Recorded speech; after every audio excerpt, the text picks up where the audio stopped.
سائی کی دنیا یہ قصہ اس زمانے کا ہے جب بجلی نہیں ہوتی تھی اور راتیں چراغوں اور لالٹینوں کے سہارے گزرتی تھی۔ شمالی ہند کے ایک دور افادہ گاؤں میں ایک پرانی حویلی تھی جسے لوگ کالی حویلی کہتے تھے۔ کہا جاتا تھا کہ یہ حویلی انگریز دور میں ایک جاگیردار نے بنوائی تھی، مگر اس کے مرنے کے بعد وہاں عجیب و غریب واقعات ہونے لگے۔ گاؤں کے بزرگ بتایا کرتے تھے کہ مغرب کے بعد اس حویلی کے پاس سے گزرنے والا کبھی سیدھا نہیں رہتا تھا، کوئی پاگل ہو جاتا، کوئی بیمار پڑ جاتا اور کوئی ہمیشہ کے لیے غائب ہو جاتا۔ اس کے باوجود 5 دوست اسلم، رشید، نعیم، فریاد اور سلیم ان سب باتوں کو محض وہم سمجھتے تھے۔ وہ تعلیم یافتہ تھے اور پرانی باتوں پر یقین نہیں رکھتے تھے۔ ایک شام بیٹھے بیٹھے انہوں نے شرط لگائی کہ وہ اس حویلی میں ایک رات گزاریں گے۔ گاؤں والوں نے بہت منع کیا، مگر نوجوانوں کے دل میں تجسس کی آگ بھڑک چکی تھی۔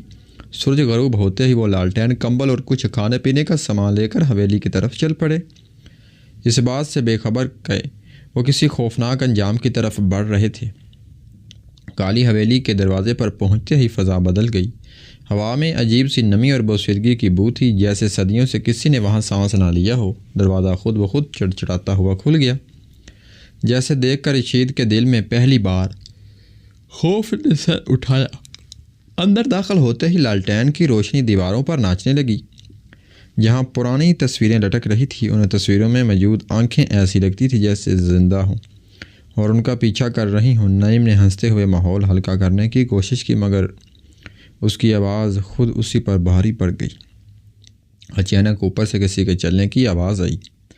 حالانکہ حویلی برسوں سے ویران تھی، فرید نے کہا شاید کوئی جانور ہوگا، مگر قدموں کی آواز انسانی لگ رہی تھی۔ دوستوں نے فیصلہ کیا کہ وہ مرکزی ہال میں رکیں گے۔ جیسے ہی وہ بیٹھے، لالٹین کی لو تیز ہو گئی اور دیوار پر ایک سایہ ابھرا، ایک لمبا جھکا ہوا سایہ جس کے سر پر کچھ نہ تھا۔ سلیم کے ہاتھ کانپنے لگے اور اس نے قرآن کی آیت پڑھنی شروع کر دی۔ رات گہری ہوتی گئی اور خوف بھی۔ اچانک زوردار چینخ سنائی دی اور سب چونک گئے۔ آواز اوپر والے کمرے سے آ رہی تھی۔ اسلم نے ہمت کر کے سیڑھیاں چڑھنے کا فیصلہ کیا، باقی سب بھی اس کے پیچھے چل پڑے۔ اوپر کا کمرہ کھلتے ہی سرد ہوا کا جھونکا آیا اور لالٹین بجھ گئی۔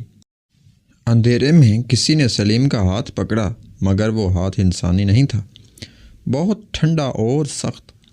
سلیم نے چینخ ماری اور زمین پر گر پڑا۔ لالٹین دوبارہ جلائی گئی تو کمرہ خالی تھا، مگر دیوار پر تازہ خون کے نشانات تھے۔ رشید کو اب یقین ہو چلا تھا کہ یہ سب وہم نہیں۔ اسی لمحے ایک بوڑھی عورت کی ہنسی گونجی جو دل کو چیٹ دینے والی تھی۔ نعیم دیوار کے ساتھ لگ گیا اور اس کی آنکھوں کے سامنے وہی بوڑھی عورت نمودار ہوئی، جس کے بال بکھرے ہوئے اور آنکھیں سیاہ تھیں۔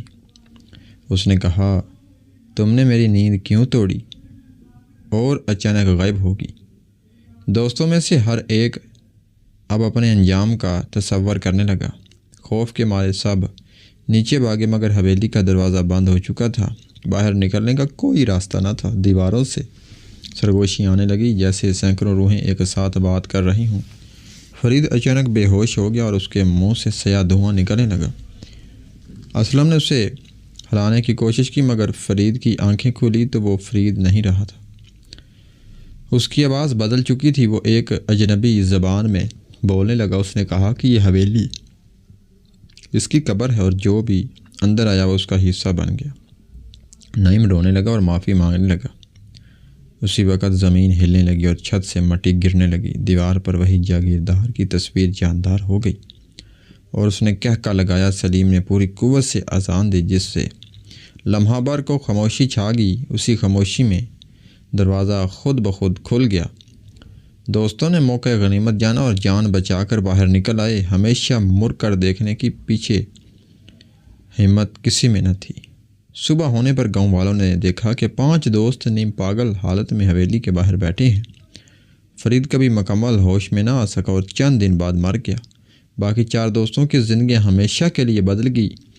اسلم رات کو چینخیں مار کر اٹھ جاتا، رشید اندھیرے سے خوفزدہ رہنے لگا، نعیم نے ہنسنا چھوڑ دیا اور سلیم نے گاؤں ہی چھوڑ دیا۔ کالی حویلی آج بھی کھڑی ہے، ویسی ہی خاموش اور منحوس۔ لوگ کہتے ہیں کہ جو بھی تجسس میں آ کر وہاں جانے کا سوچتا ہے وہ اس کہانی کو یاد کر لے، کیونکہ کچھ جگہیں صرف دیکھنے کے لیے ہوتی ہیں، آزمائش کے لیے نہیں۔ رات کے وقت آج بھی اس حویلی سے ایک بوڑھی عورت کی ہنسی سنائی دیتی ہے جو آنے والے کو خیر آباد کرتی ہے، مگر تب تک بہت دیر ہو چکی تھی۔